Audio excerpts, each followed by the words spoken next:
প্রিয় শিক্ষার্থীরা, আসসালামু আলাইকুম। আশা করি সবাই ভালো আছো। আজকে চলে আসলাম আরেকটি নতুন পর্বে।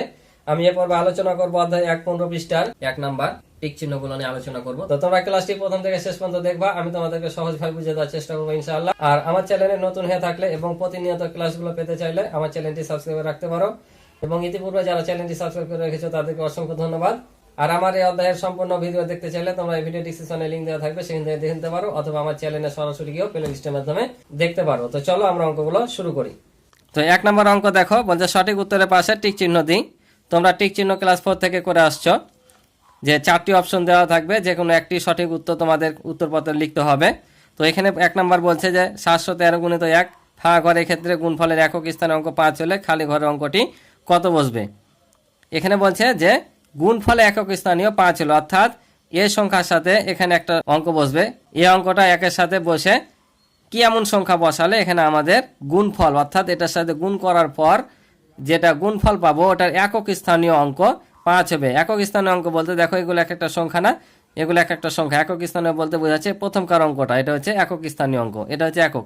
এই একক স্থানীয় অঙ্ক যেমন এখানে 2 আছে, 0 আছে, তো কি এমন এখানে সংখ্যা বসবে যেটার গুণফল এই একক স্থানীয় অঙ্কে 5 থাকবে। তাহলে আমরা 3-এর সাথে কি এমন সংখ্যা গুণ করলে শেষে 5 পাওয়া যায় সেটা আমরা বের করলেই বের হয়ে যাবে। তো 3-এর নামটা যদি পড়ো তাহলে 3কে 5 দিয়ে গুণ করলে কি বল 3 5 15, অর্থাৎ 5 আসে। বুঝলা, 3কে 5 দিয়ে গুণ করলে 3 5 15 আসে, বাকিগুলো দেয় কিন্তু 5 আসে না।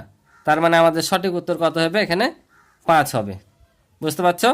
তার মধ্যে এত এত অঙ্কগুলো একবার ব্যবহার করে গঠিত বৃহত্তম ক্ষুদ্রতম সংখ্যার গুণফল, অর্থাৎ এই সংখ্যাগুলোকে একবার বড় থেকে ছোট, একবার ছোট থেকে বড় সাজিয়ে আমাদের কি করতে হবে, গুণফল বের করতে হবে। তো আমরা জানি বড় থেকে ছোট সাজাতে কিভাবে হয়, প্রথমে সবচেয়ে বড় অঙ্কটা দিতে হয়, তারপর ছোট সংখ্যা। তো এখানে দেখো কত দেওয়া আছে, এখানে আছে 0 1 2, তাহলে প্রথমে 2 হবে, 1 হবে, 0 হবে। আবার ছোট থেকে সাজালে আবার আগে 0 হওয়ার কথা, কিন্তু 0 কেন হবে না, শূন্যের এককভাবে কোনো দাম নাই, কোনো সংখ্যার সামনে 0 বসানো হয় না। তাই 0 না দিয়ে সব সময় 0-র পরের সংখ্যাটা বসাতে হয়, তারপর দ্বিতীয় স্থানে 0 দিয়ে পরের গুলো সাজিয়ে দিতে হয়। তাহলে এটা হচ্ছে সবচাইতে ছোট সংখ্যা। এখন এটার গুণফল কত, তাহলে এটা গুণ করে যা হবে সেটা আমাদের উত্তর হবে। তাহলে আমরা যদি ওটা গুণ করি তাহলে আমরা পাবো এইটা, অর্থাৎ 21,420 পাবো। ঠিক আছে, তারপর বলছে একটি বিদ্যালয়ে এতজন ছাত্রছাত্রী আছে, প্রত্যেক ছাত্রছাত্রী 200 টাকা করে দরিদ্র তহবিলে জমা দিলে কত টাকা পাবে। একটি বিদ্যালয়ে 1350 জন ছাত্রছাত্রী আছে, প্রত্যেকে মানে একজন 200 টাকা করে দিছে। তাহলে একজন যদি 200 টাকা করে দেয় তাহলে 1350 জন কত দিবে, তাহলে কি করতে হবে, এটা গুণ করে যেটা পাবো সেটা আমাদের উত্তর।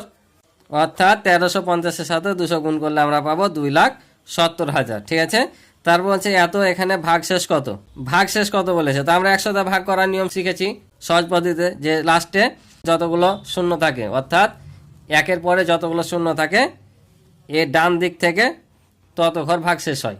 যেমন এখানে কয়টা শূন্য আছে, 2টা, তাহলে শেষ দিক থেকে অর্থাৎ একক আর দশক স্থানে 2টা অঙ্ক মিলে আমাদের ভাগশেষ হবে, কারণ 2টা শূন্য আছে, তাই এই 2 ঘর হচ্ছে ভাগশেষ। তার মানে আমাদের ভাগশেষ কত, 65। এই যে 65, এটা মুখে মুখে কিন্তু টেকনিক জানলে তোমরা পেরে যাবা। ভাগের ক্ষেত্রে কোন সম্পর্কটি সত্য, আমরা জানি যে এখানে যে সত্যগুলো দেওয়া আছে ভাজক আর ভাগশেষ, এখানে ভাজ্য আর ভাগশেষ। তো আমরা জানি যে ভাজক ভাগশেষের চাইতে কি হয়, বড় হয়, আর ভাগশেষটা ভাজকের চাইতে ছোট হয়। তাহলে এখানে দেখো ভাগশেষ এই যে ছোট চিহ্ন দেওয়া আছে ভাজক, অর্থাৎ ভাগশেষটা ভাজকের চাইতে ছোট, অর্থাৎ আমাদের খ উত্তর হবে। তারপর বলছি এত এর ফাঁকা ঘরে কত বসবে, এত এর ফাঁকা ঘরে। তো আমরা জানি যে ভাজক এবং ভাগফলের নির্ণয়ের সূত্র হচ্ছে যে ভাগফল সমান কি ভাজ্য, ভাগ হচ্ছে ভাজক, আর ভাজকের সূত্র হচ্ছে ভাজ্য ভাগ ভাগফল, অর্থাৎ যেটাই চাক না কেন আমাদের সেটাই বের করা লাগে। তো এখানে দেখো এই যে আমাদের ওখানে ভাজক বের করতে হবে, তাহলে ভাজকের সূত্র কি ভাজ্য ভাগ ভাগফল, ভাজ্যকে ভাগফল দিয়ে ভাগ করলে আমরা কি পাই, ভাজক পাই। তাহলে আমাদের এখানেও চেয়েছে কি দেখো ভাজক ফাঁকা আছে, তাহলে আমাদেরকে এই ভাগফল দিয়ে যদি এটাকে ভাগ করি তাহলে পেয়ে যাব।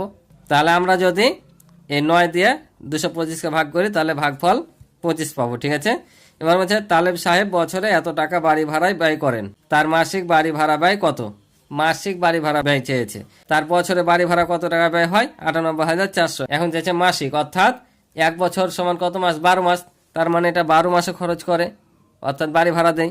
তাহলে 12 মাসে যদি 98,400 দেয় তাহলে 1 মাসে কত দিবে, তাহলে আমাদের এটাকে কি করতে হবে, এটাকে 12 দিয়ে ভাগ করলে আমরা পেয়ে যাব। তাহলে আমরা যদি 12 দিয়ে এটাকে ভাগ করি তাহলে পাবো 8,200 টাকা।